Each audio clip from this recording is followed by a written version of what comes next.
Yo, what is up, guys? I'm bringing you a brand new video, and today we're talking about the Alchemy Stone system released on today's Global Lab. We're going to be discussing how to get one, how much it's going to cost, and how different it is compared to the system that was first talked about at the Calpheon Ball. I'm also going to give my thoughts on how good the system is at the end, but before we get started, I wanted to tell you about an event that PA is running from now until February the 5th. If you guys use code CHOICE when you're buying pearls, I would greatly appreciate it because a portion of the money that you spend will go to me, and that helps me to make videos and stream. So thank you guys so much for using my code. I appreciate everybody that has and will continue to use it throughout this event. Thank you so much. Moving on to the actual video. How do you get the alchemy stones now? Well, it hasn't really changed from what's already in the game. You still craft it via a alchemy tool, and you have to use the following recipe, and you have a percentage chance to get one of the three alchemy stones, either protection, destruction, or life. And you have a chance to also just get a trash item that you just sell to a vendor. But it's really not that expensive, and you're probably going to end up with a stone in a pretty short timeline as long as you are a okay level of alchemy.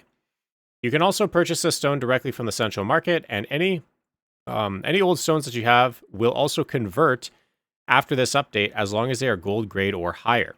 You're also only going to be able to make gold grade alchemy stones in the future, and you can also only have imperfect or higher. So anything that you have that is not imperfect is going to be deleted as well, and you're going to be given a certain silver value depending on what PA has determined.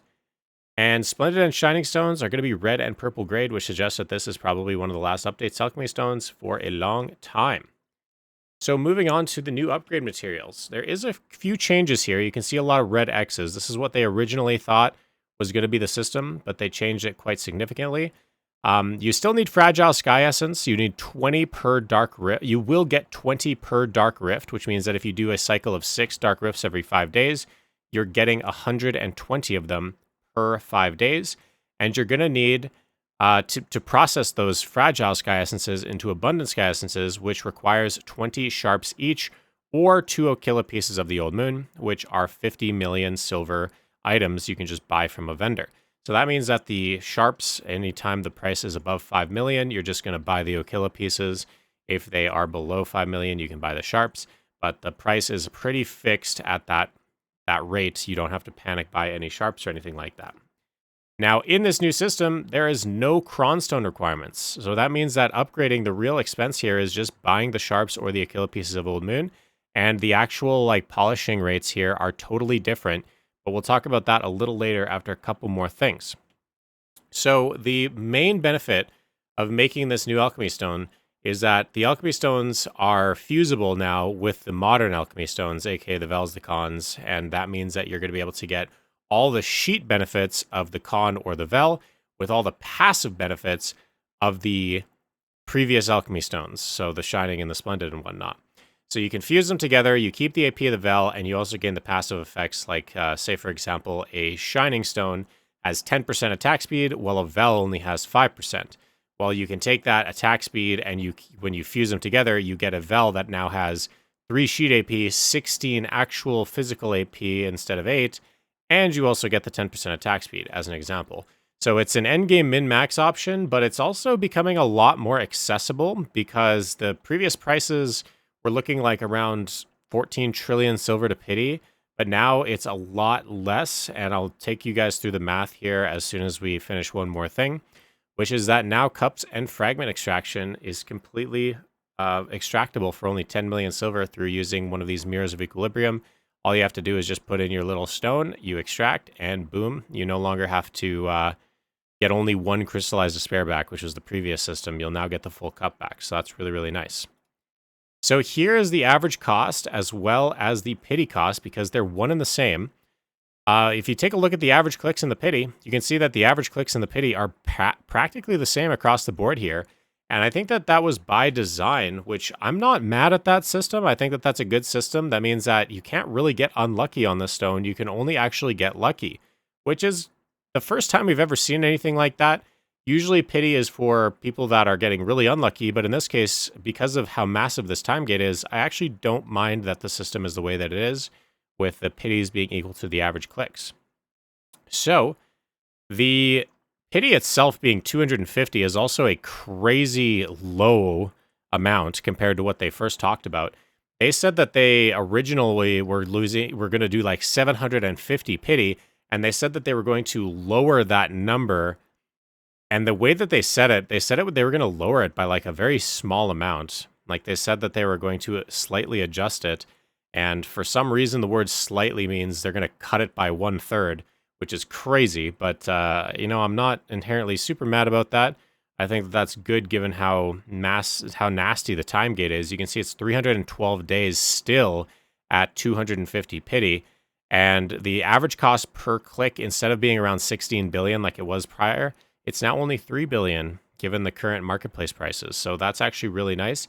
And you can see that the average cost in order to get this stone from Splendid to Shining is going to be about 758 billion.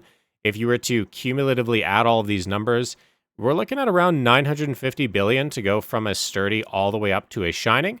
So that's honestly not too bad. I think that around 1 trillion silver is honestly cheaper than what I thought it was going to be, but also way better than the original 7 trillion that they were previously saying that this stone was going to cost on average, with potentially that being doubled to 14 trillion. So it's a lot more accessible of an item, and it's going to take you that a little over a year actually still, because you're still looking at just 312 days from Splendid to Shining. So it's still going to be over a year of effort, and that's a lot of Rift babysitting that you're going to have to do. But they did buff Rifts anyway, so you get 100 Cronstones every Rift, which is super worthwhile to do. Now you just also get the Splendid and Shining materials as well, which is great. And then all of these items are still available to be purchased on the marketplace themselves. So there's a chance maybe you might be able to buy these in the future and just bypass the time gate completely.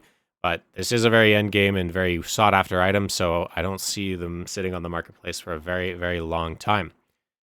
So here's my conclusion. The previous system was really archaic in how you made an alchemy stone. The updated system they talked about, with it being 14 trillion for pity and 7 trillion on average, was way too expensive. I am happy that they significantly cut down on the cost to make these alchemy stones, and I think that the overall system is a massive W, but it's also disappointing. Here's what's disappointing is that this was a really good opportunity during the polishing, which I didn't touch on in this video, but I'll touch on it now. In order to polish the stone, you have to use things like farming materials and metal ingots and stuff like that in order to polish the stone to actually click for the enhancement itself, which the numbers are so small, like the amount of money it costs is so small, it's practically a rounding error. But ultimately, it was a good opportunity for PA to be able to take a lot of junk items off the marketplace instead of like already relatively healthy economy of ingots. And I think that it would have been better to utilize things like ancient creature scales or fragments of those things in Adonia that just sit on the market. Like that would have been a really good idea. They didn't do that, so that's a little disappointing. Another thing too that I was very surprised about is just the overall cost being 1 trillion silver. I think that in today's economy, 1 trillion is not really a whole lot of money for such a time-gated thing. 1 trillion all at once is an incredible amount of money, but ultimately you're tapping 4 times per week. You're looking at around 12 trillion silver in order to tap your 4 times per week, which 12 billion is really not a whole lot of money. Like that's the amount of money that that you would get from just 30 minutes of running your Calamity 8 to 10 boss blitz. So I was kind of surprised that the money was a little bit was that cheap. However, it's way better than the 7 trillion, and I think that 1 trillion is, I guess, an acceptable number for such an endgame item. I think personally, the cost being around maybe 1.5 to 2 would have been what I would have liked to seen. But I understand that players are under a lot of pressure, whether you have other upgrades to go for. So I think that this 1 trillion seems fair enough. I really hope that I really would have hoped though that there was a way for endgame players to perhaps spend 3 or 4 trillion silver, but get it maybe 2 times faster type of thing. I would have loved to see a system like that where you could let farther progressed players that have nothing to spend their own money on to waste their money to get it a little bit quicker compared to players that can just get it passively along the way. That would have been potentially a good thing to experiment with, like maybe a fail stack system of sorts. where you could spend money to build up your alchemy stone fail stack, something like that. But no matter what, I think that this system is way better than the original one proposed. It's way better than the original one that we have in the game right now. And overall, I think that it's a welcome change in the game. I just think that it was the most basic and, dare I say, laziest way they could have ever done this system. And yeah, I guess it is what it is. But hey, it's better than nothing, and I'm happy for it. I can't wait to start clicking my stones as soon as possible. But that is it, guys. I hope that you guys really enjoyed the video. Thank you guys all very much for watching, and I will see you guys all in the next one. Peace.